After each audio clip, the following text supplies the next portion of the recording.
ফুলের বাগানে দাঁড়িয়ে আছি এটা বললে হয়তোবা ভুল হবে। এক জায়গায় এত ঔষধি গাছ একবারে দেখা যায় না। এই গাছটির নাম হচ্ছে বনকড়া।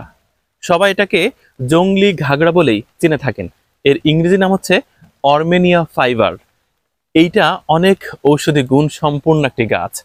এই গাছের পাতা, শেকড়, ছাল, বাকল, ফল সবই ঔষধি গুণে পরিপূর্ণ।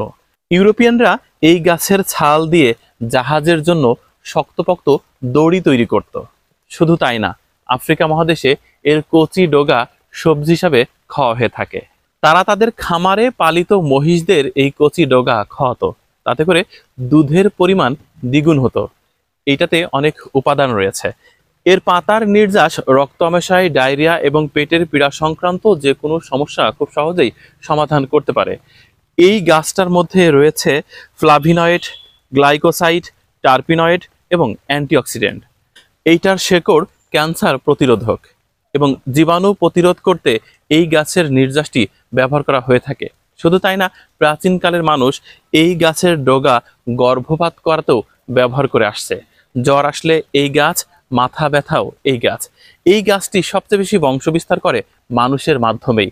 দেখেন, এর যে ফলগুলো রয়েছে না, এটা মানুষের কাপড়ের সাথে লেগে যায় এবং এক জায়গা থেকে আরেক জায়গায় ট্রাভেল করে। আরেকটা মজার তথ্য দিই, এর ফলের মধ্যে যে বীজ রয়েছে সেই বীজে 7% তেল থাকে। সেই তেলটা দিয়ে আবার উন্নত মানের সাবান প্রস্তুত করা হয়। বাংলাদেশ এমন একটি দেশ যে দেশে প্রচুর ঔষধি গাছ রয়েছে। দেখুন, এই চমৎকার ফুলগুলো কিন্তু দুপুর হতে হতেই একেবারে বন্ধ হয়ে যাবে। কত গাছ, সব এই বনউকড়া বা জংলি ঘাগড়া কিংবা অর্মেনিয়া ফাইবার। আমরা যে তথ্যই সরবরাহ করি না কেন, অবশ্যই একজন বিশেষজ্ঞ ডাক্তারের পরামর্শ ব্যতীত কখনোই সেবন করবেন না। তাতে করে হিতে বিপরীত হতে পারে।